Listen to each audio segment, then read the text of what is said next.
Pero buenos días, vamos a empezar entonces ahora, justo ahora, con la clase del día de hoy. Es nuestra primera clase ya formal de eh, políticas educativas de México, ¿sale? Políticas educativas de nuestro país, lo cual nos interesa mucho debido a que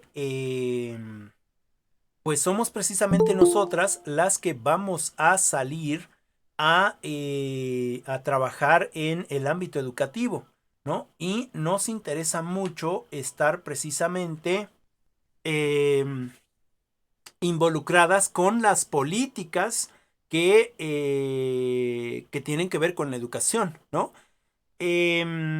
Hace algunos años, en el 2013, con la reforma de Peña Nieto en lo educativo, como docentes no tendríamos o no teníamos ninguna posibilidad de crecimiento profesional y personal, ¿no?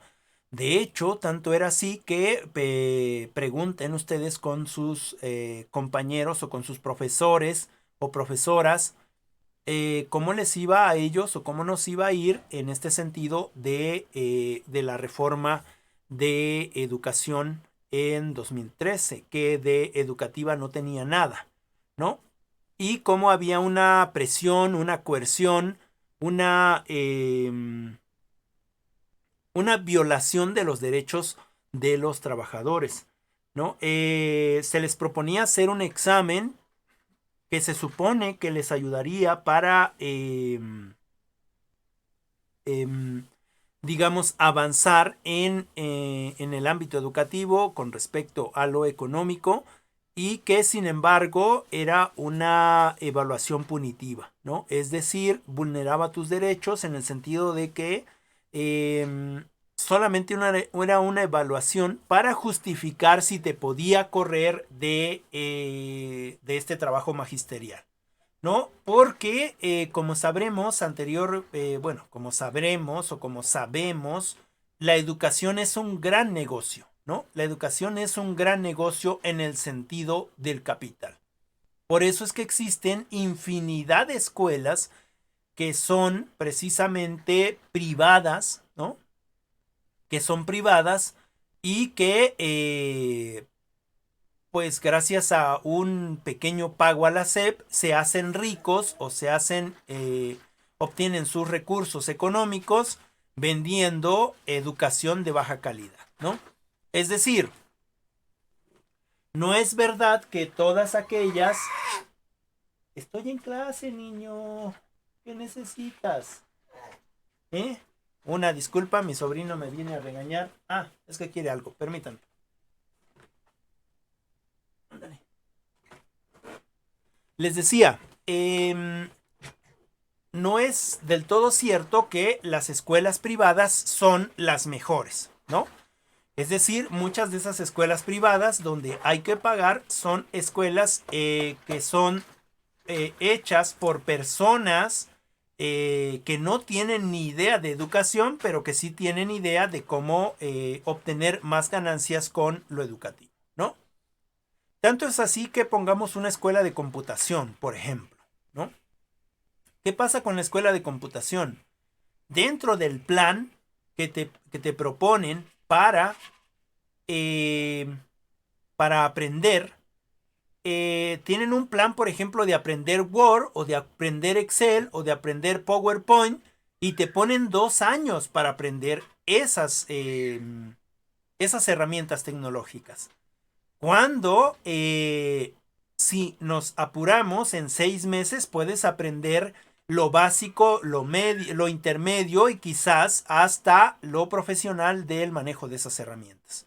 Pero bueno, ahí hay una visión no tanto de el aprendizaje, de obtener el aprendizaje, sino hay una visión de obtener más dinero. Y entonces yo repito y repito, ¿no?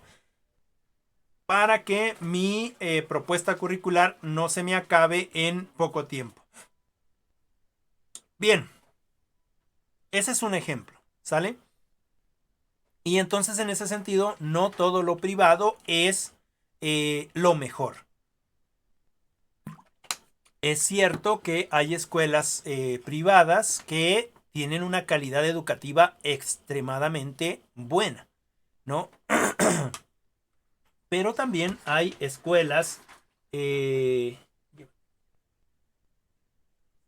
escuelas públicas que también tienen una muy buena calidad educativa, ¿no? En ese sentido, vamos a entrar entonces ahora nosotros y nosotras con la lectura y vamos a ver cuáles son estas políticas educativas que permiten precisamente a nuestro país funcionar y qué tanto de esas políticas educativas nosotros las estamos tomando en cuenta, tanto para nuestro futuro como futuras educadoras, válgase la redundancia, como para nuestro presente, ¿no? Como estudiantes de la licenciatura en pedagogía, ¿no? Y desde qué puntos de vista nos vamos a tomar o desde qué estructuras vamos a tomar para poder argumentar qué es lo que pasa en nuestro país, ¿no? Entonces, es cierto que vamos a tomar algunas lecturas del 2017, hay lecturas nuevas, por ejemplo, dentro de la misma carpeta que les propuse para, para las lecturas, también hay otros cursos que dice cursos de COSDAC y vienen algunos documentos.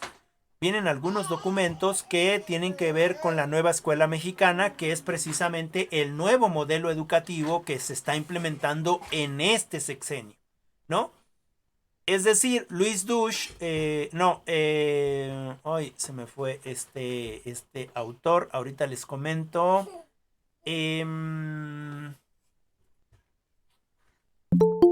Bueno, se me fue el autor, pero él dice que en realidad todavía no se ha hecho una, una reforma realmente educativa, ¿no? Lo cual es cierto. Todavía no estamos en una reforma de fondo educativa en este sexenio. Sin embargo, se está intentando hacer cosas nuevas, ¿no? Enrique Dussel es el que dice eso. En ese sentido, vamos a ver las lecturas de años pasados, 2017, ¿no? O desde el 2013 algunas, vamos a leer algunas cosas que ya son pasadas, que ya no aplican, pero con el único motivo o con el único fin de que podamos entonces reflexionar, despedazar eso y ver qué cosa era lo que estaba bien y qué estaba mal con respecto a esto, ¿no? Bien, empezaríamos con la lectura. La lectura es la política educativa de México, ¿sale? Y está en el libro. Recuerden que todas las lecturas están ahí en la carpeta. Está en el libro que es la política educativa de México desde una perspectiva regional que lo crea el INE, ¿no? El extinto INE, que es el instituto o era el Instituto Nacional para la Evaluación de la Educación en México, ¿no? Que eran los encargados de hacer los exámenes y de decidir si tú eras apto o no eras apto para dar clases, ¿no? O de bajarte de puesto de profesor a un administrativo o simplemente de pedirte que por favor eh, renuncies para que no estés echando a perder a los jóvenes nuevos o algo así, más o menos. En ese sentido, vamos a trabajar con este libro una partecita desde la página 11, que es precisamente la política educativa de México. Y a mí me gustaría que ustedes comentaran algo para que empezáramos con la clase en sí, algo que tenga que ver con la lectura. Es muy importante como fuente histórica, ¿no? Porque nos da las pautas para entonces tomar a bien la perspectiva que vamos a ver más adelante. Adelante, Claudia. Digo, perdón, Cristal. Adelante, Cristal. Coméntanos. O si era, perdón, creo que era Claudia. Claudia, tú levantaste la mano, ¿verdad? Una disculpa, Cristal. Pues en la lectura vimos lo que es la política educativa en México Ujú, y vimos que el sistema educativo promovió innovaciones que fueron para mejorar y fortalecer la calidad de aprendizajes en la equidad del sistema. ujú. También vimos que las escuelas, con sus docentes, estudiantes y directivos y toda la actividad del Estado, tiene un propósito de sostener y mejorar las prácticas que construyen la política educativa en nuestro país. También vimos que en la política educativa alude la capacidad de los gobiernos, más que nada, para elaborar las estrategias y direccionar la actividad del Estado, eh, para lograr los objetivos y propósitos. Ujú. Y pues, más que nada, que la política educativa en México ha ido evolucionando. Ok. Muchas gracias, Claudia. Muchas gracias. Sí, se supone que la política educativa en nuestro país lo que debe de hacer es buscar precisamente aquellas estrategias, aquellas metodologías, em, aquello que sea para el bienestar de la educación en nuestro país, ¿no? Y en cierto sentido ha intentado lograr o ha intentado avanzar en ese sentido. Dentro de la política educativa es necesario buscar precisamente estas estrategias que me permitan eh, avanzar con respecto a la calidad y equidad de la educación en nuestro país, ¿no? En ese sentido, es cierto que va evolucionando y también en ese sentido que pone en entredicho la capacidad de los gobiernos. Qué tan buenos, qué tan bien están haciendo su trabajo dentro de estas políticas. Adelante, Vero. Buen día, profe Buenos días. y compañeros.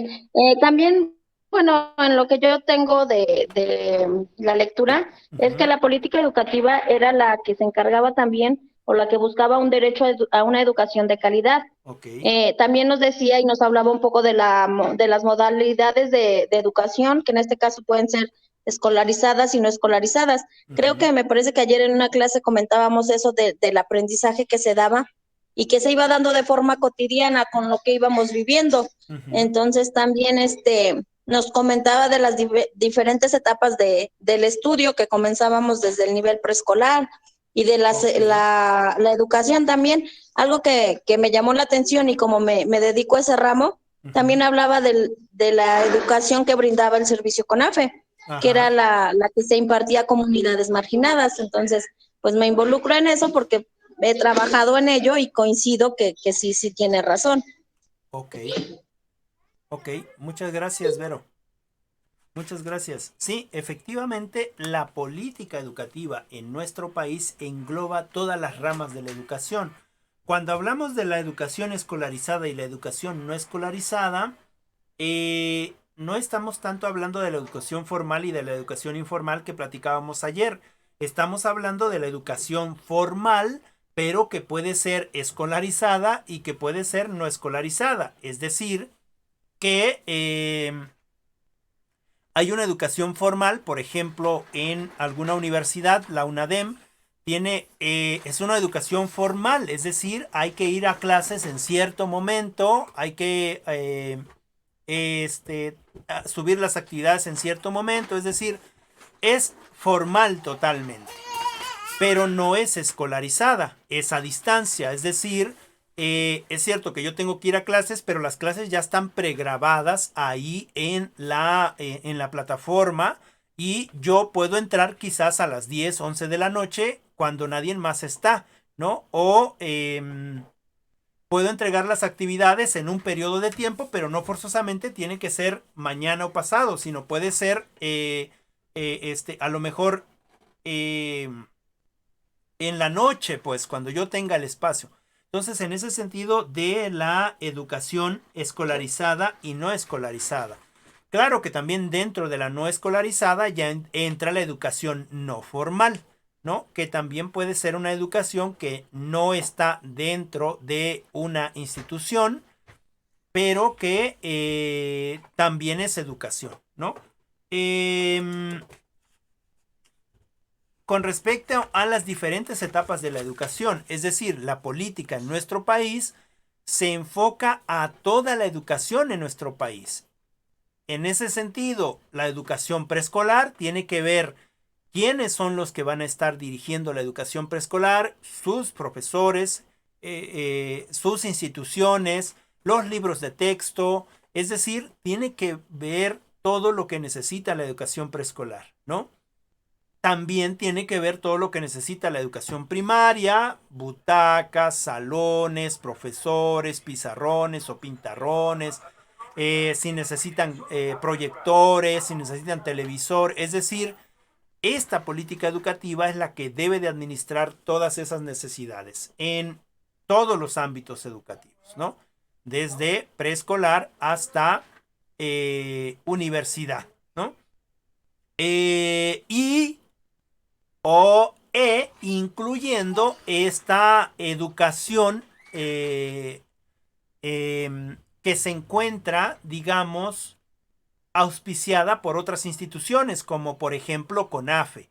La política educativa precisamente también engloba a CONAFE, ¿no? Porque CONAFE tiene una validez oficial dentro de la Secretaría de Educación Pública. Y claro que ahí se busca una estrategia diferente con respecto a la educación que se da en los otros ámbitos, digamos, que serían como un poquito más formales en el sentido de que deben de tener un profesor, digamos, con licenciatura, que en el caso de preescolar y primaria tengan precisamente ese estudio enfocado a cómo impartir clases, es decir, ese estudio pedagógico, ¿no? Y hay otra subdivisión en ese sentido, porque también hay profesores o hay escuelas que son preescolares o son primarias y son preescolares o primarias indígenas. Y entonces para ello también hay universidades como la Universidad Pedagógica Nacional, que imparte precisamente una currícula que tiene que ver específicamente con este actuar docente en la escuela preescolar o en la escuela primaria indígena. De hecho, es un requisito para entrar a estudiar esta licenciatura hablar una lengua indígena, ¿no? Es decir, totonaco, maya, mixteco, náhuatl, es decir, hay toda una formación de profesores que específicamente van a trabajar en las comunidades y muy probablemente en la lengua de la comunidad. En ese sentido, la política educativa engloba todo este aspecto, como decía Vero, ¿no? Ella dice, yo me siento identificada y además estoy de acuerdo con, porque yo, ese es mi ramo, ¿no? Mi ramo es la educación en CONAFE. Yo estoy trabajando en CONAFE, ¿no? Y entonces estoy de acuerdo con que también se nos englobe dentro de esta política educativa.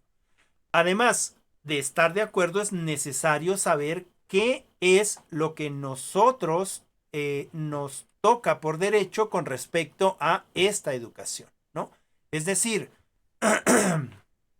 la educación CONAFE por lo general es ese prestar el servicio de una persona que ha salido de la secundaria o del bachillerato y va a dar clases o va a transmitir conocimientos o a compartir conocimientos en alguna comunidad.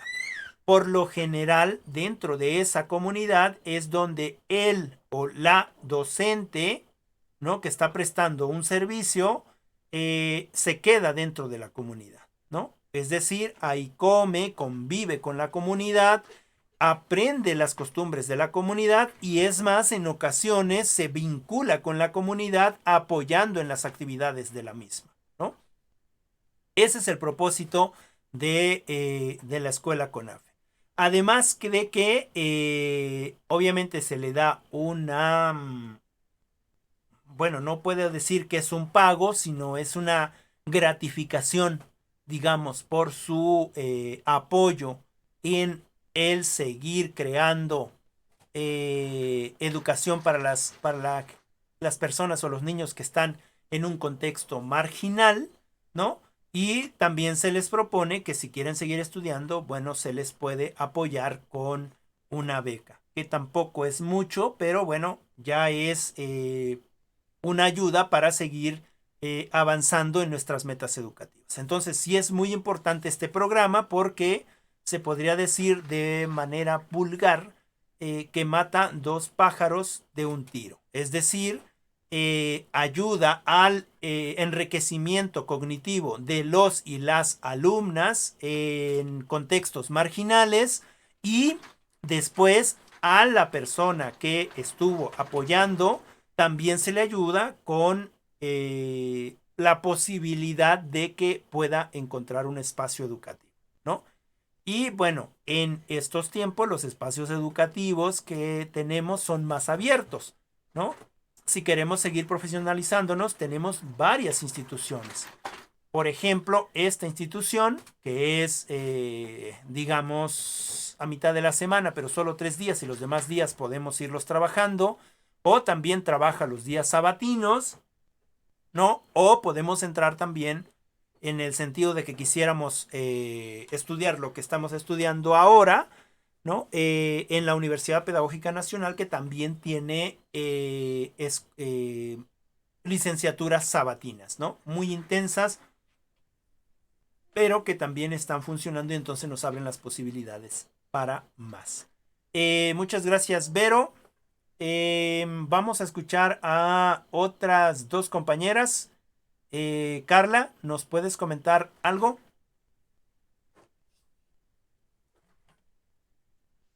Sí, profe. Adelante. Bueno, como ya lo estuvieron mencionando, yo creo que el gobierno, sí, el gobierno ve, o la política ve a la educación como hasta cierto punto un negocio, pero también es la encargada de ver las necesidades que tenemos como sociedad y desde ahí partir. También tienen como de por ley o de cajón, son ellos quienes gestionan y trabajan con los maestros o tienen contacto con los maestros, ya que tienen que capacitarlos y ayudarlos a la formación para que pues tengan alumnos con conocimientos suficientes para el desarrollo tal vez del país. Ok, Y pues ese es como el objetivo, ¿no? Que haga crecer a nuestro país y nos dé una mejor sociedad. ok, ok. Muchas gracias, Carla. Nada más hacer una diferencia. Cuando hablamos de política, cuando hablamos de política educativa, no tiene que ver con la política, ¿sale? Son cosas diferentes. Cuando yo hablo de política, me estoy imaginando política o tenemos ese concepto de política con los partidos políticos, que son unos tranzas, etcétera, etcétera, etcétera. Pero cuando hablamos de política educativa, no tiene que ver con la política esa tramposa que nosotros vemos, ¿no? Es decir, con el querer llegar a un puesto, el querer obtener un hueso, como se dice vulgarmente. En sí es una mala concepción epistemológica de la política, ¿no? Hacer política no es ir a hacer y engañar a otro, sino hacer política es precisamente hacer gestión, hacer administración, hacer propuestas, llevar a cabo esas propuestas, etc. Debemos de diferenciar la política de la política educativa, ¿no? Dice María, al hablar de política en esta clase son normas o reglamentos. Sí, política educativa tiene que ver con esta forma de pensar, esta forma de crear, esta forma de buscar las soluciones, esta forma de de trabajar por la educación. Estamos haciendo política por la educación, pero la política educativa no viene ninguno o sea, no hay un político como tal en el sentido tan presente que tenemos de que vaya a venir alguien y vaya a venir a pedir un puesto. No, la política educativa tiene que ver con las normas, las reglas, los estudios, los cambios de paradigmas educativos, los cambios de currículums, los cambios de educativos para los profesores, cuáles son las capacitaciones que los profesores necesitan con respecto a tal momento o tal contexto, ¿no? Esa es la política educativa. La otra es política, pero es una mala política, ¿no? No porque la política sea mala, sino porque los que hacen esa política son malos. En ese sentido, Platón dice que nosotros somos políticos, ¿no? Viene de polis, ¿no? Es decir, que estamos presentes en una sociedad y que dentro de la sociedad necesitamos saber de los problemas que pasan en la sociedad.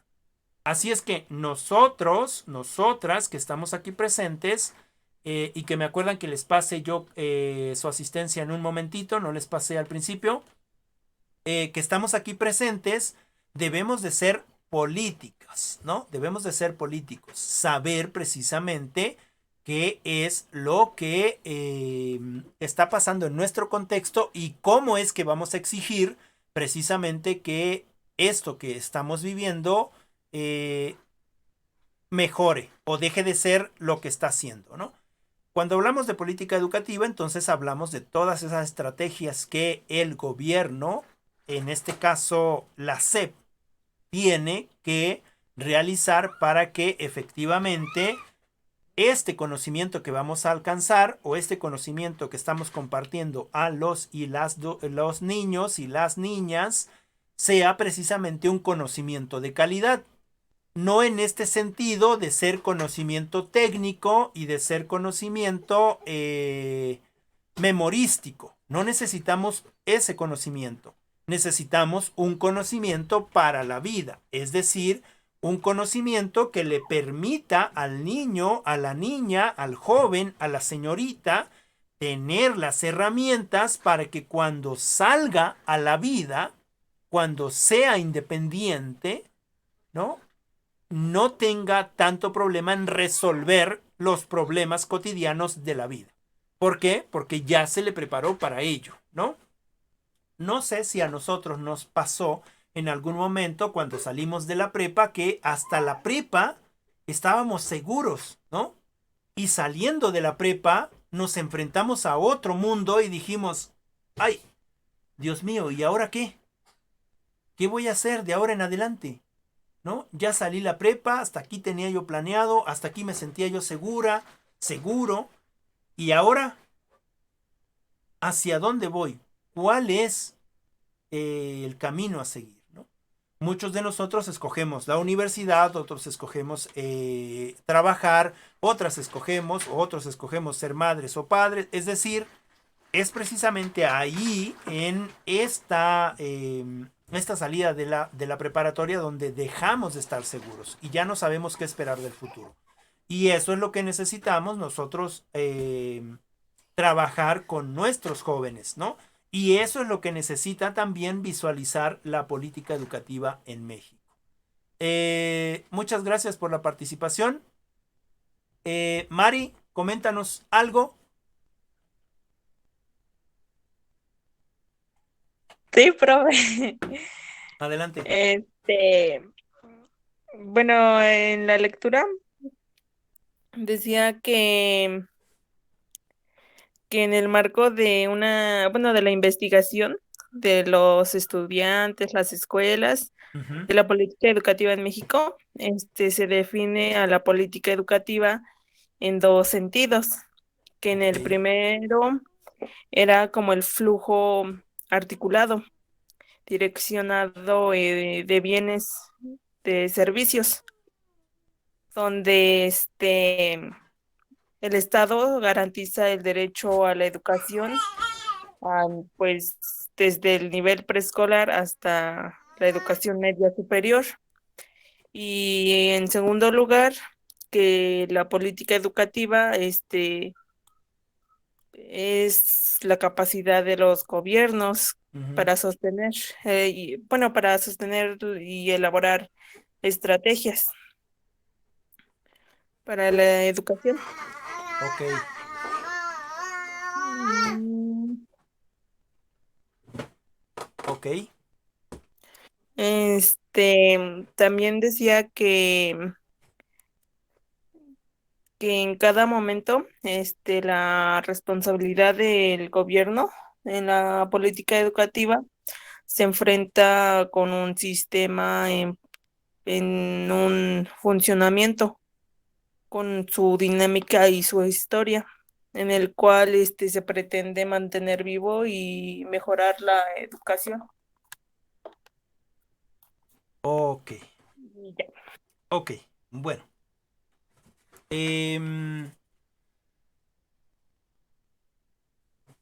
Recordemos o comprendamos que la política educativa está ahí para asegurar la educación de los jóvenes y de las señoritas en edad escolar, ¿no? En nuestro país estamos alcanzando, gracias a estas políticas educativas, gracias a estas estrategias, estamos alcanzando ingresar o que los jóvenes o las señoritas ingresen a la educación, ¿no? Para una propuesta de, digamos, una mejor vida futura, ¿no? En este sentido, como decía su compañera, se buscan las estrategias, se redirecciona, se promueven innovaciones, se fortalecen las estrategias de calidad con respecto a los aprendizajes y equidad del sistema. De hecho, ahora ya no se habla de igualdad. Anteriormente se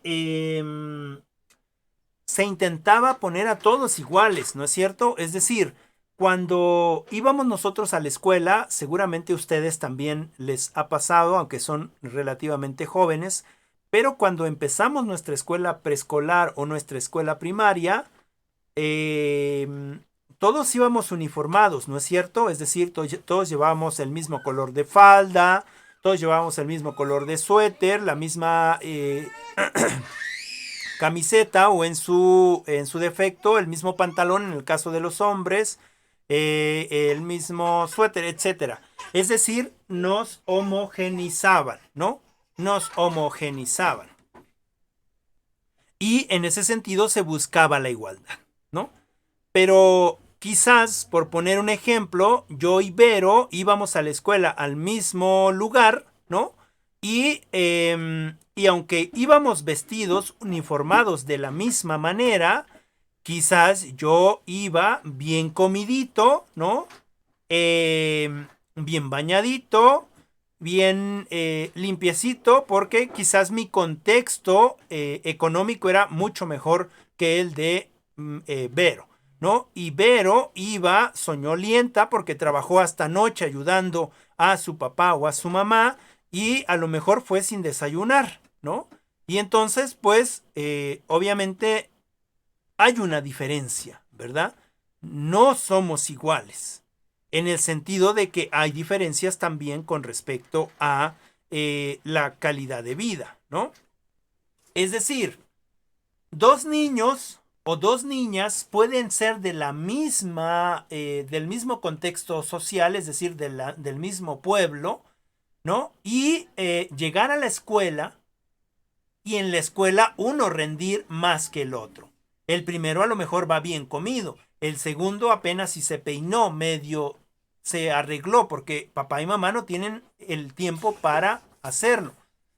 Y en ese sentido, no somos iguales. Somos homogéneos en el sentido de que nos visten igual, pero tampoco voy a aprender igual porque yo estoy pensando en comer, ¿no? Estoy pensando en cuándo me va a llegar el receso para comerme los tacos duros que me puso mi mamá, en el caso de que nos haya puesto comida, ¿no?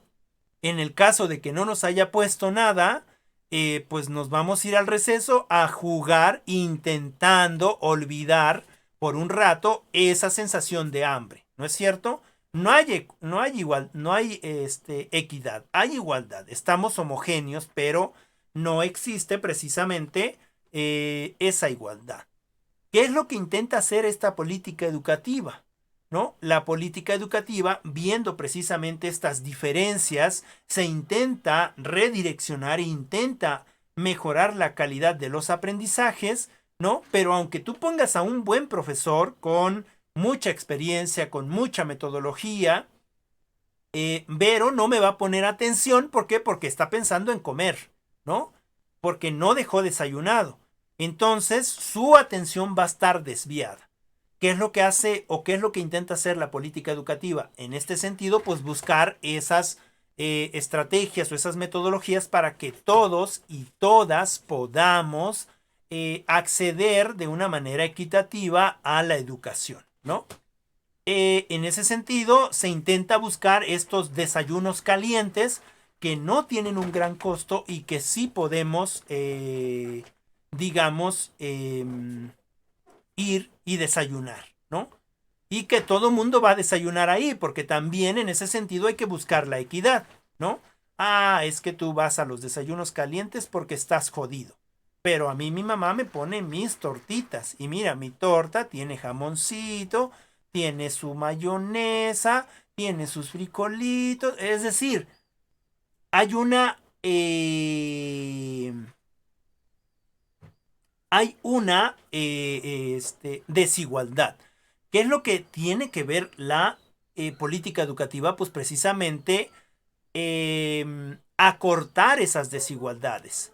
Dice Carla, es que hasta cierto punto se quiere una educación democrática, pero lo hacen como mecanismo. Es cierto, aún todavía está muy mecanizada esta forma de intentar hacer lo equitativo, ¿no? Ah, es que necesitan desayunos calientes o desayunos fríos porque es una comunidad marginada. Vamos a enviar tanto por cada mes, pero les vamos a enviar ciertas cosas, ¿no? Es algo mecánico. Bueno, se está intentando hacer algo, ¿no? Sin embargo, sí hay muchas deficiencias dentro de estas políticas educativas. En ese sentido, también las políticas educativas deben de ver o deben de tener en cuenta precisamente esta equidad entre escuelas, ¿no? Es decir, las escuelas de bajos recursos que son públicas y que se supone que tienen, o no se supone, de verdad tienen un nivel cognitivo muy bajo, es precisamente porque no se le da la atención que las escuelas que quizás son privadas, ¿no? ¿Por qué? Porque en este sentido de obtener capital, las que van a dar dinero son las privadas, ¿no? Y en ese sentido, las privadas te van a cobrar algo para que puedan tener todo lo necesario dentro de la escuela. Es decir, van a tener baños muy bien limpiecitos, con su conserje de baños. Es más, un conserje de baños para el baño de señoritas y un conserje de baños para el baño de varones, ¿no? Y siempre lo van a tener limpio, ¿no? Conserje el que va a hacer el aseo de los salones para que lo tengan limpio, ¿no? Es decir, la calidad con respecto a esos servicios, claro que se incrementa, ¿no? Y en el caso de las escuelas marginales, ni siquiera tienes que preguntar dónde está el baño, ¿no es cierto? Porque el mismo olor de baño te lleva a los baños. Es decir, no es que la calidad sea menor. Lo que pasa es que dentro de estas políticas educativas le dan menos peso a estas escuelas marginales. Veamos en nuestras escuelas, las que tenemos en nuestras comunidades, cuáles son los servicios que tienen. Y pongámoslos en la balanza. ¿Realmente es justo? ¿Hay justicia ahí en que las escuelas de nuestras comunidades no sean lo que deben de ser. Es decir, en mi escuela, en tal comunidad, tengo 2 profesores, un profesor y una profesora, y son 50 niños que tienen que dar todas las clases, es decir, los profesores tienen que dar todas las materias, desde primero hasta sexto, y entonces hacen grupos mixtos, conjuntos, ¿no? Y les enseñan a hacer la transversalidad para que el mismo tema que vea uno lo vea otro con menor dificultad, etcétera, etcétera, etcétera, ¿no? Y, pero no tiene más servicios y no tiene para poner más maestros, ¿no? Aunque la directora, es más, uno de los profesores es directora o es director, ¿eh? Aunque la directora o el director ya haya solicitado más profesores que ayuden a la escuela, no se los mandan. ¿Por qué no se los mandan? Porque dentro de esta política educativa no es necesario. 2 profesores pueden con todos los niños. ¿Creen que habrá calidad educativa ahí? Si el profesor tiene que ser psicólogo, tiene que ser el consejero, tiene que ser el profesor, tiene que ser el director o la directora, tiene que ser el que barre, el que trapea, es decir, ¿habrá calidad educativa ahí? A lo mejor y sí, ¿no? Pero con mucho, mucho esfuerzo, porque se tienen que dedicar los profesores a muchos niños. Otra cosa que tiene esta calidad educativa, ¿no? Esta política educativa en nuestro país, que por lo general,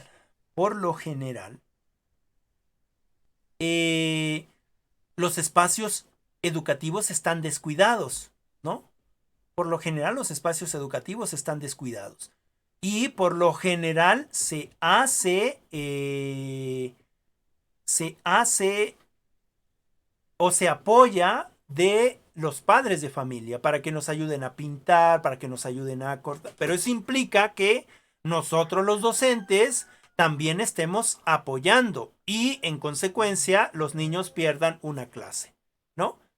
¿Por qué? Porque también los padres tienen sus actividades, ¿no? Tienen actividades que les van a producir recursos para que puedan sostenerse. Dice Carla, no hay calidad, el profesor solo se presiona. Sí, además de que en este sentido de la presión del que habla Carla, el profesor tiene que hacer sus planeaciones, sus guías didácticas, sus estrategias, etcétera, etcétera, que tiene que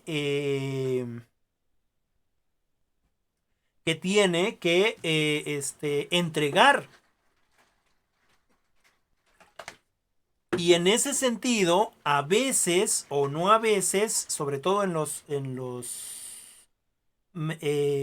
espacios superiores de educación como el bachillerato, es tan exigente lo burocrático que nos olvidamos de la principal función del docente, ¿no? Del principal quehacer del docente, que es precisamente educar, ¿no? Que es precisamente educar. Y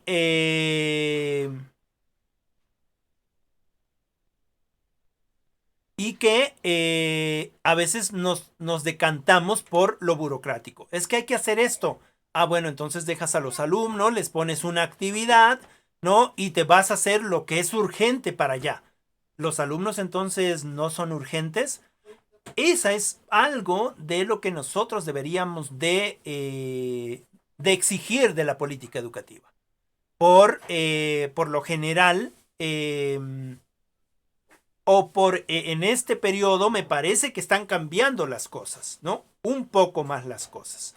Voy a leer algunos comentarios. Dice, el profesor solo se presiona, ya lo comentamos. Cristal, Juan Amos comentó, fue el primero en decir que la educación debe ser graduada. Sí, la educación debemos de hacerla de paso en paso, poco a poquito, disfrutar la educación, no presionar la educación. Si no, no vamos a entender, ¿no? Y no vamos a entender porque nos están obligando a hacer algo que no queremos hacer, ¿no? recuerdo que en las primeras clases vimos un video de la maestra de Milpillas, ¿no? Oiga, es que sus alumnos, los alumnos no están estudiando. Mire, ese está botado ahí de panza en el suelo. Ah, es que ya pusimos un tema y él lo que quiere hacer es leer y está acostado ahí, pero está leyendo. Oiga, y ese otro está dibujando. Pues es que el tema es el mismo, pero él quiere dibujar, me quiere expresar así, ¿no? Es decir, no tendríamos por qué poner precisamente una forma de educar cuadrada, ¿no? Dice Carla, casi no lo escucho, como que se corta. Y Mare dice, sí, lo escucho, se me hace que es el internet, Carla. A ver si te puedes buscar otro espacio. Bueno, sé que es un problema esto del internet. Y dice Cristal, grupo a grupo, de acuerdo a sus edades y niveles educativos.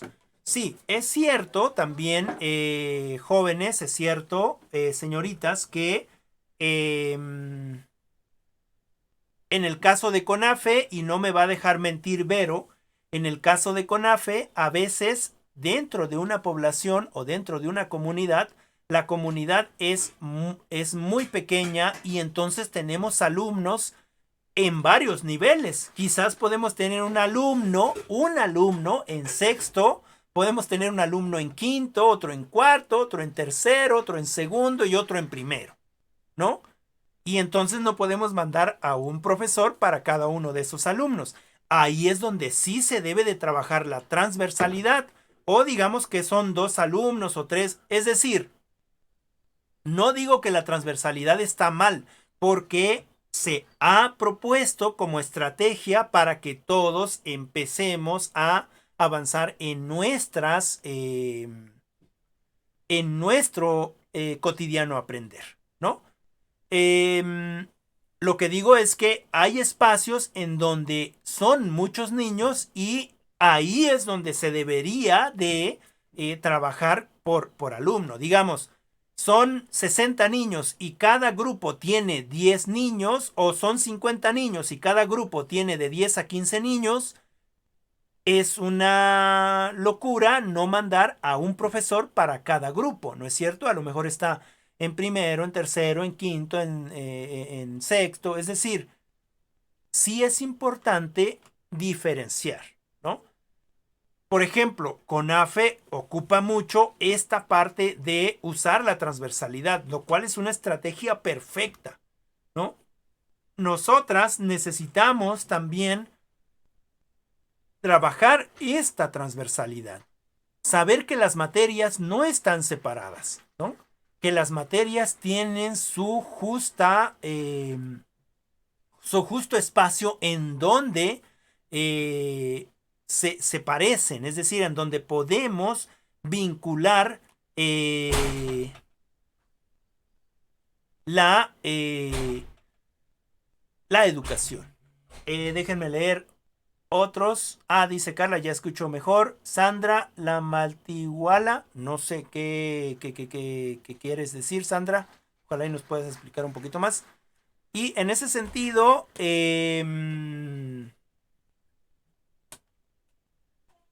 la política educativa en nuestro país. Es cierto, no hay que echarle la culpa. Ok, la multiaula. Es cierto, Sandra, la multiaula, ¿no? Donde podemos tener a varios alumnos y todos aprenden, ¿eh? Es un excelente método. Cristal, el derecho a la educación se realiza cuando el Estado logra generar y sostener las condiciones necesarias para que los docentes y estudiantes interactúen provechosamente en el entorno escolar, y en ese encuentro es que se da el proceso de aprendizaje. Sí, es cierto, entre muchos otros factores. Ahora, un ejemplo de eso que me comentas. ¿En dónde me puedes dar ese ejemplo? Bueno, continúo para ir cerrando. Es cierto que las políticas en nuestro país, las políticas educativas, están basadas en el artículo 3º constitucional, ¿no? Por favor, búsquenlo y léanlo. que habla precisamente de el acceso a la educación, que debe ser laica, gratuita y para todos y todas, ¿no? En ese sentido, se están haciendo cosas, ¿no? Se están haciendo cosas. Además de que también está fundamentado esta política educativa en la Ley Federal de Educación, la Ley General de Educación. También, por favor, búsquenla y denle una leída, ¿no? No sé si por ahí viene en las lecturas que les envié. Hay que buscar estas dos porque así vamos a saber qué es lo que están intentando hacer dentro de estas políticas educativas.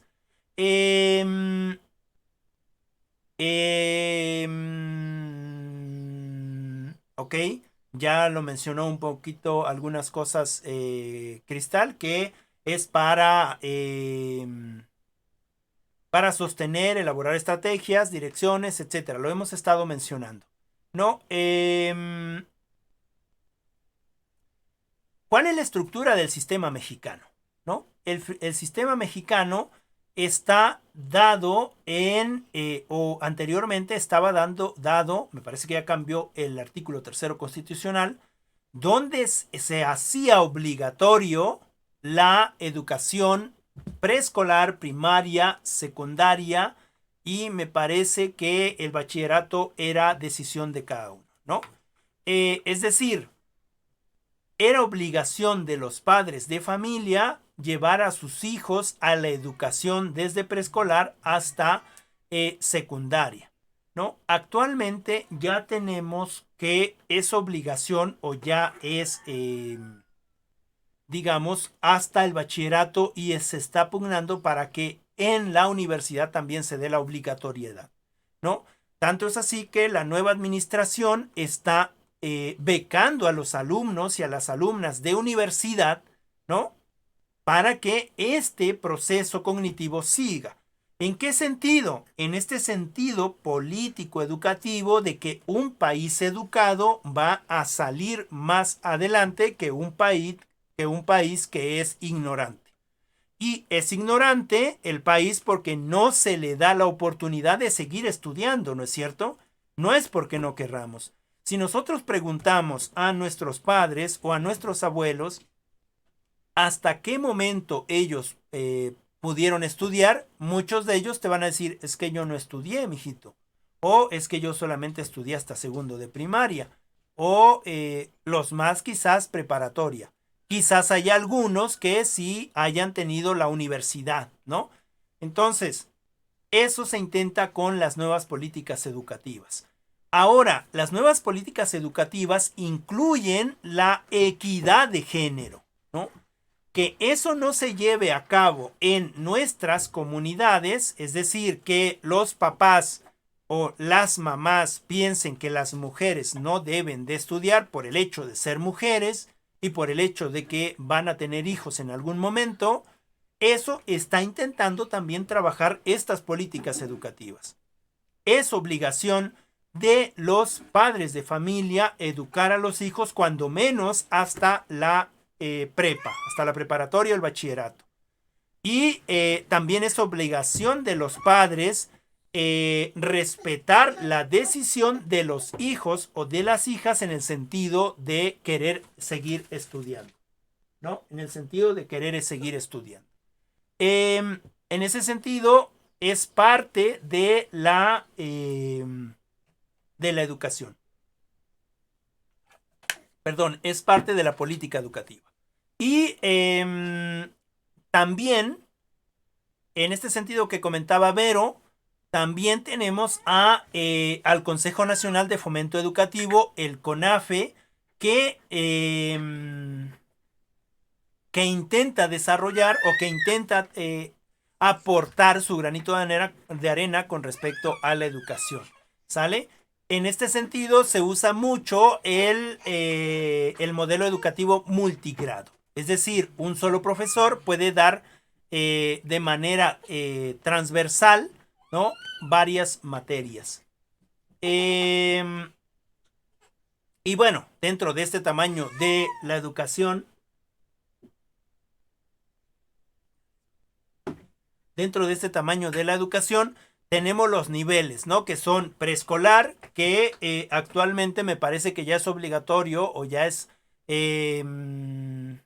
ya está en la ley que los niños deben entrar a preescolar desde el primer semestre de preescolar y tienen niveles de preescolar, primero, segundo y tercero, ¿no? Pasa lo mismo con la primaria, que tiene 6 niveles de primero a 6, del primero al sexto grado, es decir, que pasan su vida escolar hasta los 12 años más o menos estudiando la primaria, ¿no? Entrando desde los 6 años hasta los 12 años más o menos. Ese es el proceso de educación de primaria.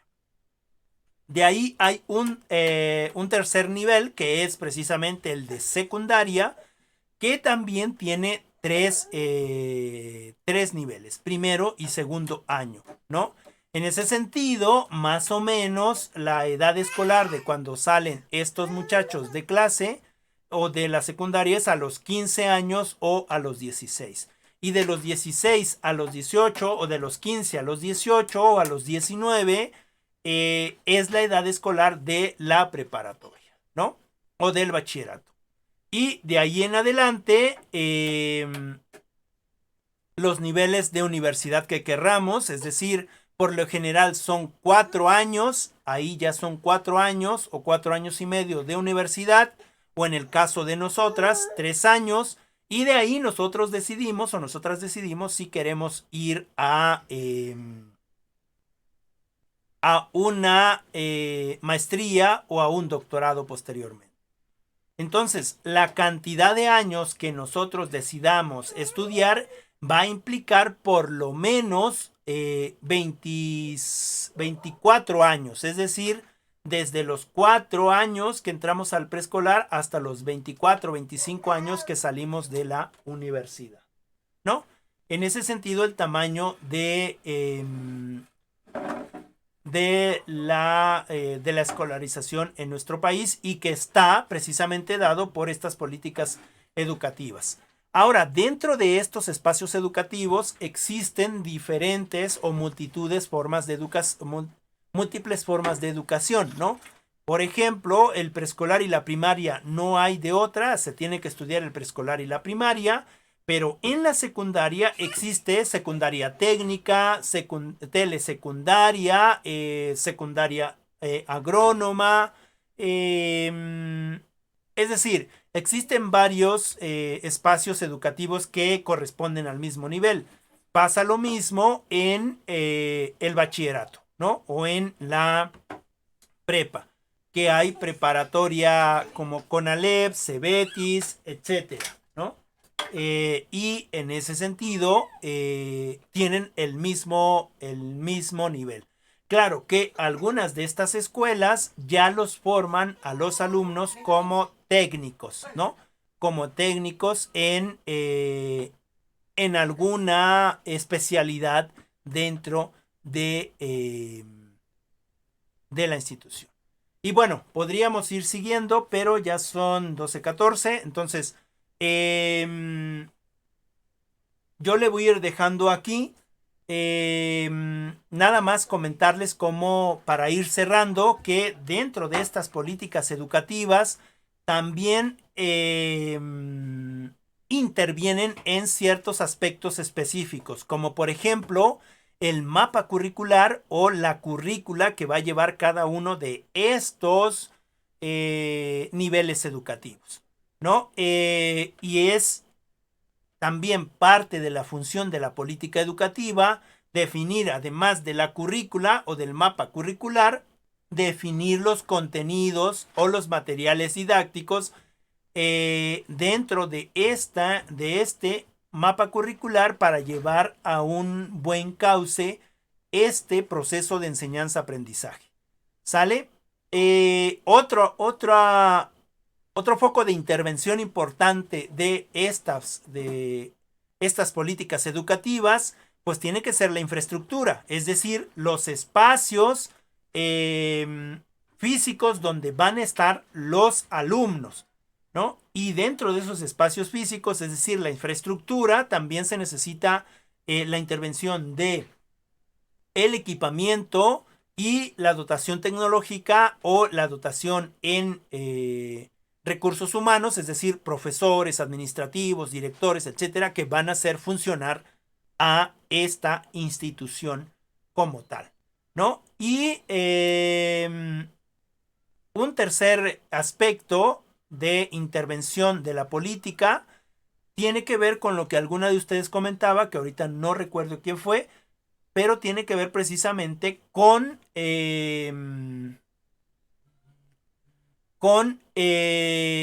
la formación de los docentes, ¿no? Es decir,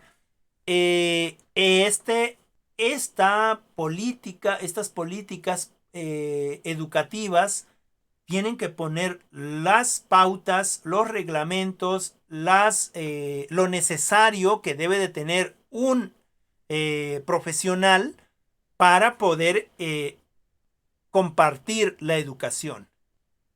Es decir, en el caso de preescolar, de primaria y de secundaria, me parece, las únicas personas que pueden entrar a estos espacios a compartir conocimientos son aquellas personas precisamente que estudiaron algo relacionado a la pedagogía, ¿no? Es decir, que son licenciados en educación o que son pedagogos, ¿no? O que son licenciados en intervención pedagógica o que son licenciados en administración educativa, es decir, todas aquellas profesiones que tienen que ver directamente con lo educativo. Esto es en el caso de la escuela preescolar hasta, me parece que la secundaria, cualquier tipo de secundarias que existan en nuestro país. Hay un poquito de falta de rigor cuando ya se entra precisamente a dar clases en un bachillerato, ¿no? En un bachillerato lo único que se pide es que la persona que va a dar clases tenga un título profesional en lo que sea, ¿no? Es decir, que sea licenciado en informática, licenciado en biología, licenciado en derecho, ingeniero civil, ingeniero en agronomía, es decir, no necesitan forzosamente tener conocimientos pedagógicos, ¿no? Sino que solamente un documento que diga que tiene un título. Eso implica también un detrimento en la calidad educativa, porque nosotras como pedagogas ya vamos adquiriendo estas herramientas, estas estrategias, estas metodologías para que eventualmente cuando nos toque participar en la vida académica como profesoras, tengamos todo un bagaje pedagógico y podamos implementarlo como tal. Sin embargo, una persona que es profesional y que no tiene conocimientos de pedagogía, seguramente lo que intentará hacer es transmitir los conocimientos de alguna manera, aunque no sea la manera adecuada, ¿no? En ese sentido hay un detrimento de la calidad de la educación.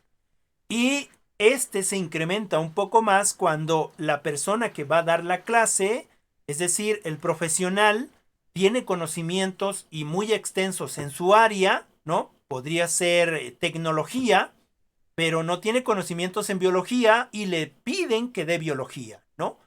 Entonces ahí hay otro detrimento un poco más grande.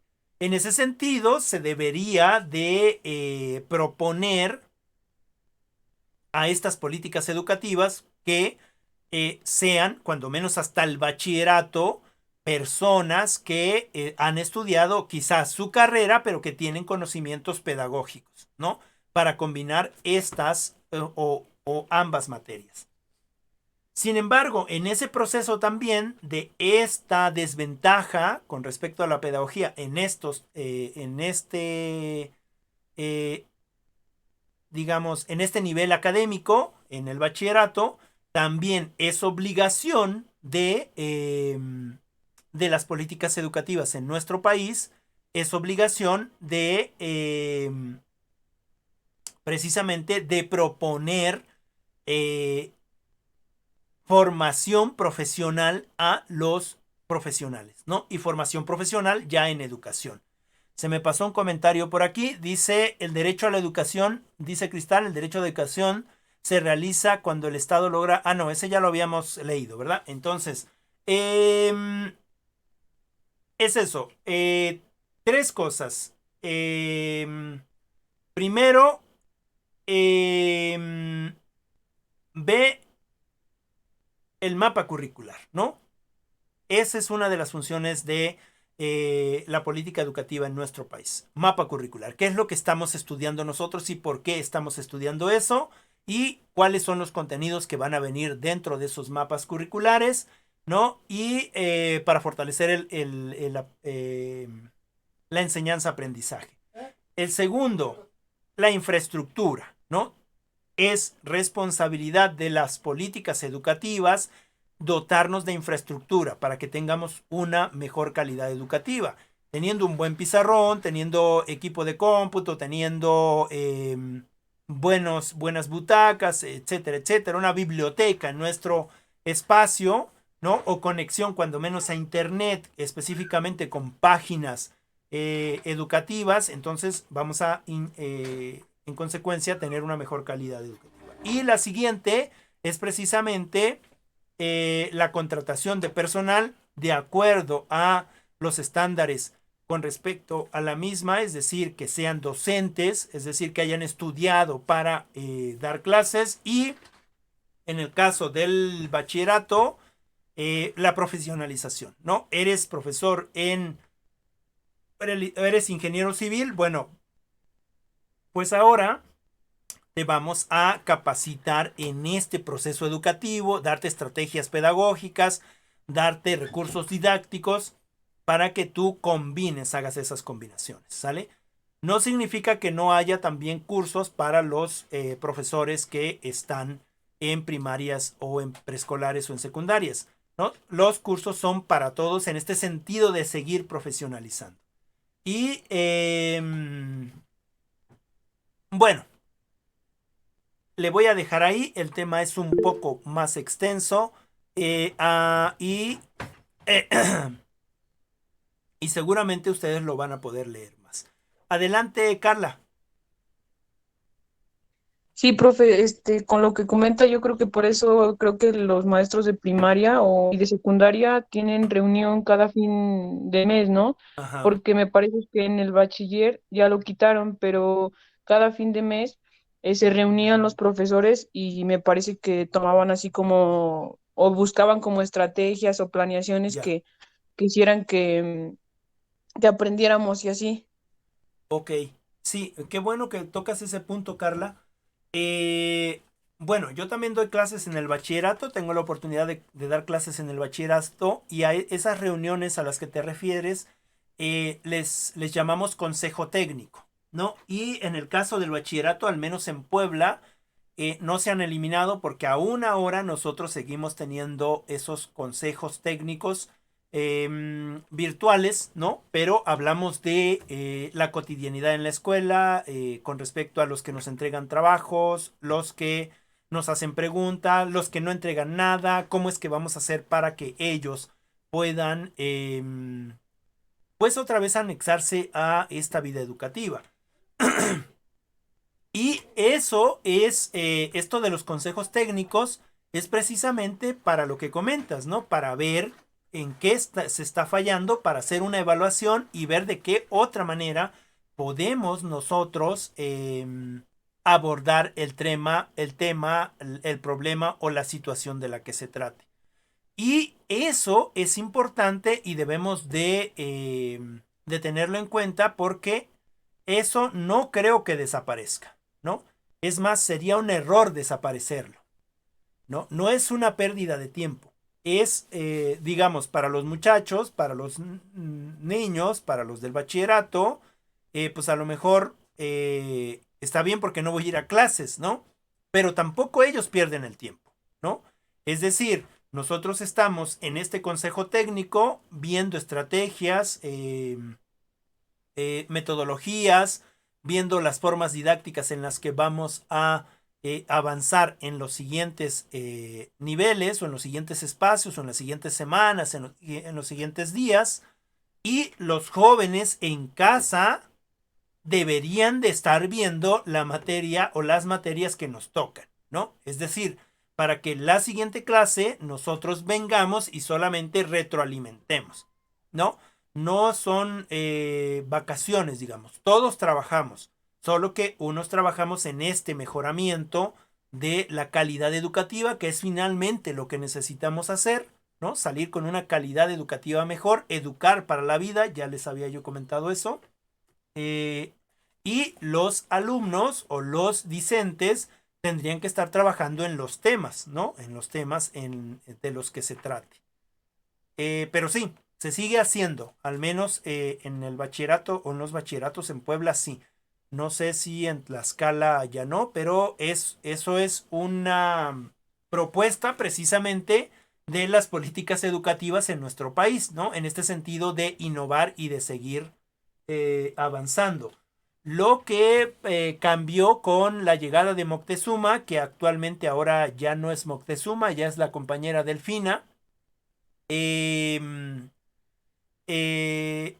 Lo que cambió con él es que las reuniones de consejo técnico ya no iban a ser solamente los viernes, ¿no?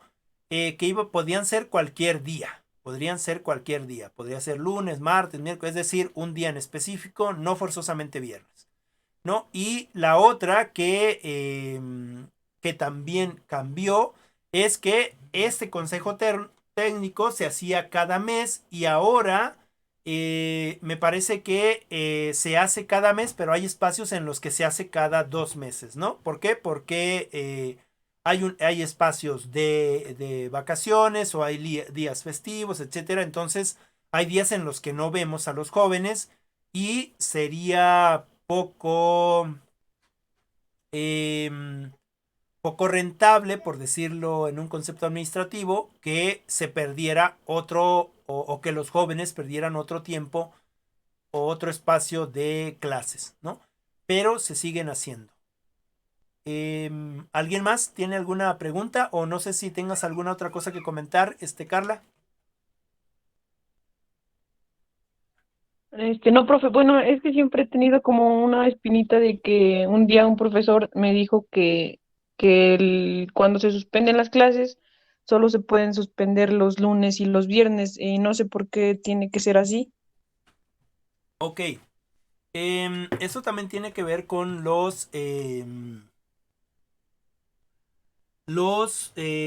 las nuevas adecuaciones que ha hecho el gobierno federal. Por ejemplo, si hay un día festivo y que ese día festivo cae entre semana, el día festivo se toma el lunes. Por ejemplo, si cae el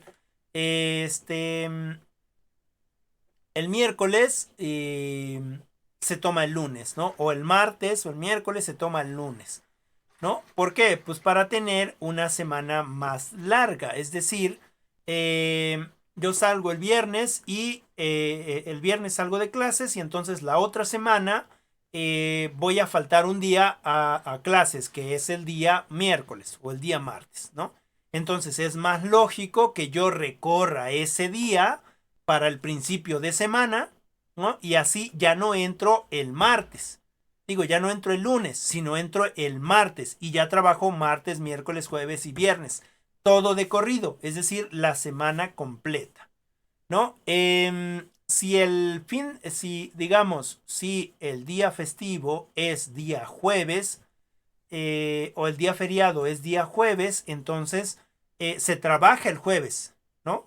Se trabaja de lunes a jueves, aprovecha los 4 días y el viernes se da para como que se repone el día, ¿no? Pero es más que nada por eso. Ah, bueno, gracias, profe, por la respuesta. No, no hay de qué. ¿Alguien más tiene alguna pregunta? ¿No?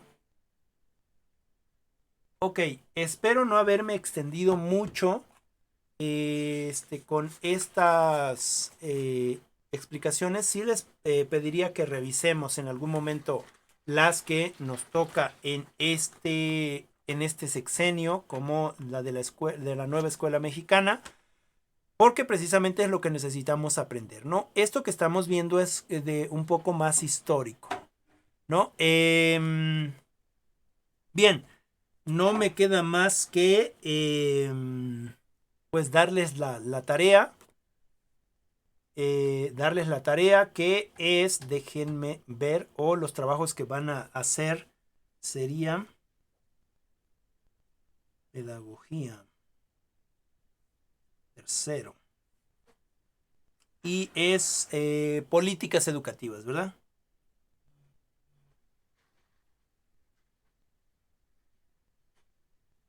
Ok, políticas educativas y sería la sesión 2.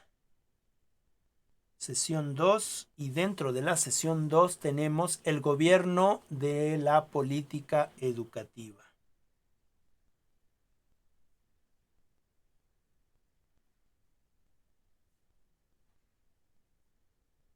El gobierno de la política educativa y aquí me van a hacer también una explicación en audio, ¿sale? Me van a hacer un audio explicación.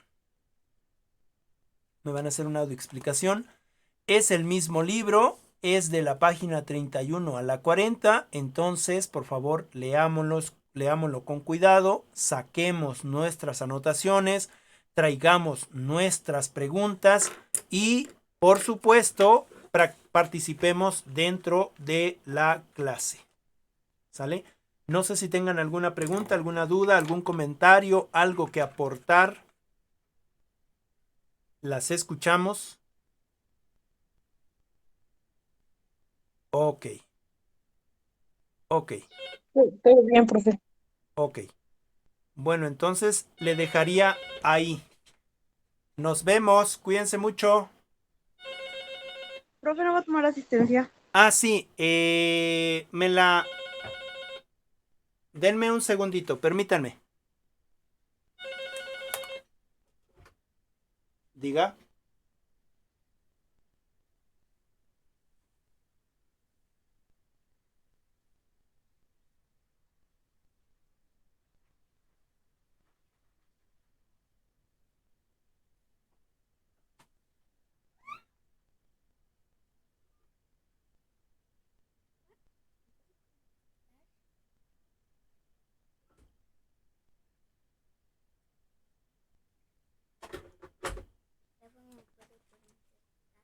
Estoy ocupadito.